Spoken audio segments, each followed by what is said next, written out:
Hello friends, आज का topic है रिकर्शन। तो recursion is one of the most important part of Python. Recursion means किसी भी प्रोग्राम में फंक्शन को बार बार यूज होना। तो पहले जानना होगा व्हाट इज फंक्शन।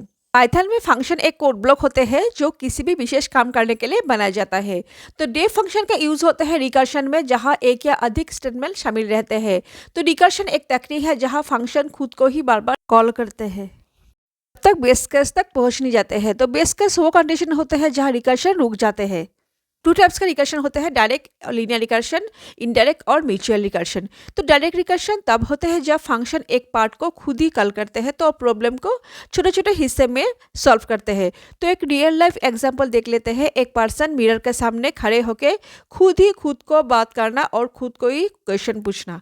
रिकर्शन तब होते हैं जब एक फंक्शन दूसरे फंक्शन को कॉल करते हैं। तो इन दिस पिक्चर फान ए कॉल कर रहे हैं फान बी को, फान ए डज नॉट कॉल डायरेक्टली, सो फान बी कॉल कर रहे हैं फान ए को। सो द रिकर्शन हो रहे हैं through another function. Example, suppose एक टीचर है फंक्शन और स्टूडेंट है दूसरे फंक्शन। तो टीचर फंक्शन स्टूडेंट को क्लास वर्क देते हैं, तो स्टूडेंट क्लास वर्क खत्म होने के बाद में बार बार होमवर्क पूछना। Let's see example of recursion of fun function in VS code. Def keyword के साथ फन प्रिंट होगा, आई एम ए फन। फिर फन फंक्शन ऊपर वाला फन फंक्शन को कॉल करेगा और आउटपुट होगा आई एम ए फन। फिर फन फंक्शन अगर लिखा जाए तो ये ऊपर वाला फन मीन्स लाइन 5 में जो फन है उसको कॉल करेगा, तो फिर प्रिंट होगा और इन्फिनिट टाइम रन करेगा। इन्फिनिट टाइम रन करने से सिस्टम क्रैश भी हो सकते हैं। तो रिकर्शन में लिमिट सेट कर सकते हैं। डिफ़ॉल्ट लिमिट है 1000 तक और बिलो 40 हम लोग सेट नहीं कर पाते हैं। तो import sys print sys get recursion limit.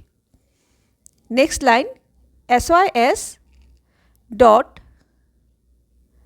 Set recursion limit 50 not below 40। सेट करने से 50 टाइम्स रन करेगा तो आउटपुट होगा I am a fun 50 times. Advantages of recursion, simplifies code. ये कॉम्प्लेक्स कोड को छोटे छोटे हिस्से में बांटकर आसान बना देते हैं। रिड्यूस कोड साइज, कम लाइनों में समाधान लिखा जा सकता है। बेटर रीडेबिलिटी, रिकर्सिव कोड अक्सर समझने में आसान होते हैं। Disadvantages of recursion, higher memory uses. हर बार फंक्शन कॉल होने पर नया स्टैक फ्रेम बनता है जिसमें मेमोरी ज़्यादा लगती है। स्लोअर एग्जीक्यूशन, बार बार फंक्शन कॉल होने पर प्रोग्राम धीमे चलते हैं। Difficult to debug, recursive code तो समझना और उसमें गलती ढूंढना कठिन होते हैं। लिमिटेड बाय रिकर्शन डेप्थ, ज़्यादा बार रिकर्शन चलने पर स्टैक ओवरफ्लो या एरर आ सकते हैं। वीडियो में हम लोग सीखेंगे factorial program in recursion. Thank you for watching my video.